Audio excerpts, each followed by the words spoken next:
Masih setia ya Midnight Friends dimanapun Anda berada. Appetizer dinner kita malam ini ada kasus korupsi. Korupsi lagi. Tenang, kali ini agak beda. Ya, nggak gede-gede amat. Jauh dari standar liga korupsi. Pahlawannya juga beda. Kalau kemarin kejaksaan, kali ini KPK. Yang melakukan OTT di Ogan Komering Ulu, Sumatera Selatan. Tapi hasilnya bikin kita bertanya-tanya. Ini OTT apa sumbangan RT? Kalau Pak Prabowo minta kejar koruptor sampai Antartika, KPK masih sampai Sumatera. Jadi ceritanya begini ya. KPK nangkep 8 orang, 6 diantaranya ditetapkan tersangka, termasuk Kepala Dinas PUPR Oku dan 3 anggota DPRD Oku. Barang bukti, uang 2,6 miliar rupiah. Kita lihat informasinya. Berdasarkan hasil ekspos tersebut, telah ditemukan bukti permulaan yang cukup terkait dugaan tindak pidana korupsi berupa penerimaan hadiah atau janji dengan pengadaan barang dan jasa di lingkungan Dinas PUPR Kabupaten Oku sampai dengan dari tahun 2024 sampai dengan tahun 2025. Selanjutnya, semua sepakat untuk dinaikkan ke tahap penyidikan dan menetapkan status tersangka terhadap FJ, anggota DPRD Kabupaten Oku, bersama-sama dengan MFR, kemudian UM, dan NOP selaku Kepala Dinas PUPR Kabupaten Oku. Iya, kasus Oku masih MM-an nih. Nggak main kawan. Jadi gatel ini kuping ya. Biasa denger yang triliunan gitu ya. Au! Denger doang, lihat duit semiliar mah juga nggak pernah saya. Dulu kita bangga banget sama KPK, tapi sekarang kok gini? Pak Firly tolonglah. Udah ganti ya ketuanya ya? Habis Pak Firly jarang kelihatan, padahal nggak ditahan. OTT dapatnya kecil, udah kayak promo diskon pulsa. Kelihatannya gede, dipakai streaming bentar, kuotanya habis. Apakah KPK udah kehabisan bensin buat ngejar koruptor kakap? Atau jangan-jangan KPK sekarang spesialis kasus korupsi kecil? Ya tapi kan sedikit-sedikit nanti jadi bukit. Ketika kejaksaan udah borong ikan kakap ratusan triliun, KPK masih sibuk nangkep lele. Ini kayak nyari remote TV di sofa ya, kasak kusuk dapatnya remah-remah kerupuk. Tapi ya sudah, aksi pemberantasan korupsi yang dilakukan KPK juga patut diapresiasi. Mungkin KPK mau fokus di korupsi yang terjangkau, biar nggak terlalu stres ya mikirin yang gede-gede. Berapapun korupsinya, mau besar, mau kecil, kita harus dukung, karena kita bisanya cuma dukung. Ingat kita bukan donatur, nggak bisa ngatur. Semoga KPK terus memberantas korupsi. Saya teringat dari penonton setia Midnight Live, ini kata-katanya sangat bagus ya. Dari @endobubu. Mari kita tertawa, karena hanya tertawalah yang tidak bisa mereka korupsi. Oke, kita lanjut ke informasi selanjutnya. Berita selanjutnya kita lebih rileks ya, Bray. Yo. Penonton mana suaranya? Ats nggak nih? Berita korupsi lagi kurang. Kita mending bahas keindahan alam. Di tempat yang tinggi-tinggi. Mana tuh? Lebih tinggi dari ekspektasi kalian balikan sama mantan. Yang udah nikah sama teman. No woman, no cry. Uye. Saya ajak Anda bicara keindahan Gunung Bromo. Yang tidak hanya menjadi destinasi wisata para pendaki, tetapi juga pegiat herbal. Baru-baru ini Kemenhub bersama polisi menemukan ladang ganja di kawasan Taman Nasional Bromo Tengger Semeru. Jadi kalau selama ini Anda merasa terbang saat mendaki Bromo, mungkin bukan karena oksigen tipis, tapi ada yang kehirup tipis-tipis. Niatnya healing, ujung-ujungnya pening. Uye. Menurut Kementerian Kehutanan, ladang ganja ini ditemukan di lokasi yang tertutup, semak belukar, dan lereng curam, susah dan tersembunyi, kayak nyari teman yang tiba-tiba hilang pas ditagih utang ya. Jadi kalau Anda tersesat di Bromo dan tiba-tiba merasa damai, itu bukan karena Anda dekat dengan Tuhan, tapi mungkin Anda sudah ketinggian.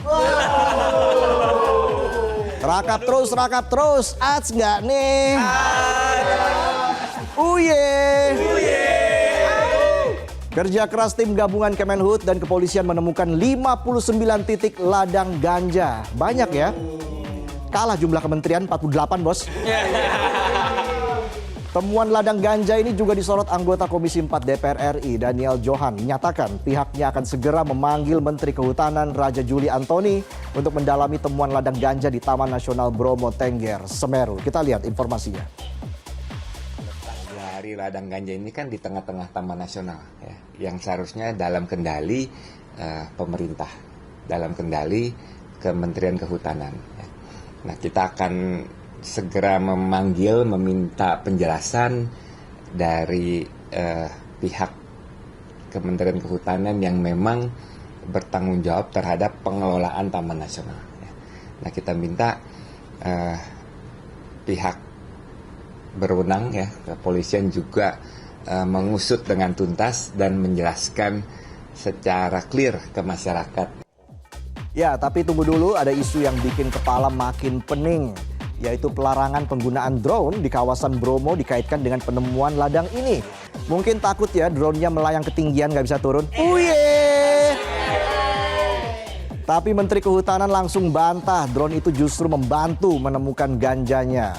Pihak Kepala BBTN BTS, Rudianta Cahya Nugraha juga menjelaskan bahwa pelarangan menerbangkan drone di kawasan TNBTS sudah berlaku sejak 2019, sementara ladang ganja di kawasan itu baru diketahui September 2024. Diketahui loh ya, nggak tahu tuh nanamnya kapan. Uye! Terus siapa pelaku yang menanam ganja? Sampai saat ini ada 6 warga desa setempat yang sudah ditangkap. Bukan oknum ya. Kalau Menteri Kehutanan bilang, staf kami paling tanam singkong, ya mentok tanam kader lah ya. Yo. Pesan buat para pelaku, jangan tanam ganja di gunung karena jelas melanggar hukum. Dan gunung itu tempat mendaki, bukan berhalusinasi. So, jaga lingkungan, tetap waras, dan pastikan saat ke gunung gak cuma bisa naik tapi juga bisa turun. Dan kalau Anda nyasar, pastikan yang datang tim SAR bukan BNN.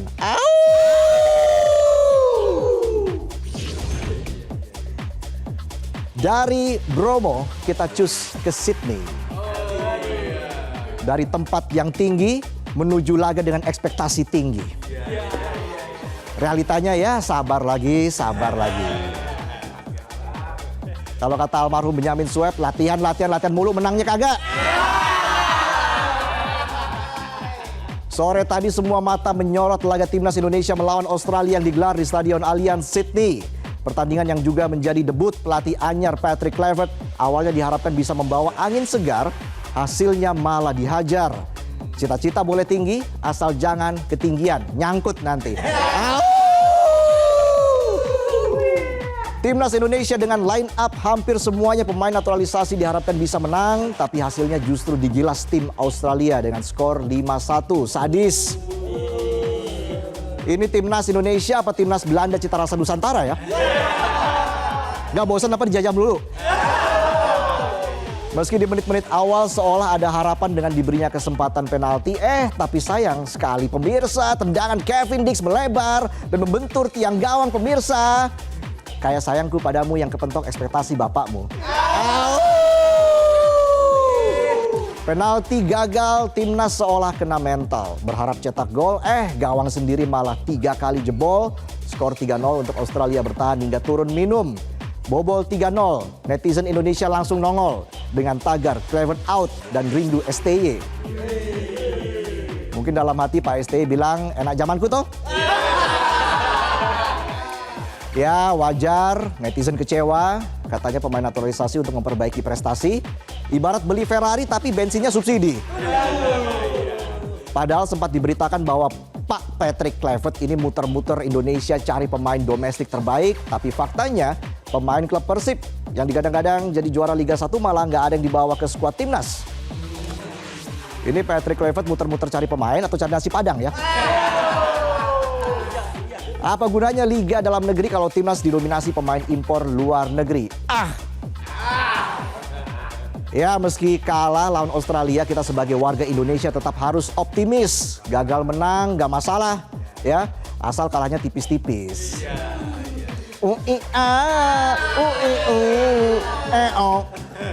Perjuangan masih panjang, kesempatan lolos Piala Dunia juga masih terbuka. Kita bukan bawel, tapi sayang sama timnas. Sayang sekali malah. Tetap dukung, tetap semangat, santai kawan. Semoga lawan Bahrain di GBK pekan depan, harapan kemenangan bisa jadi kenyataan.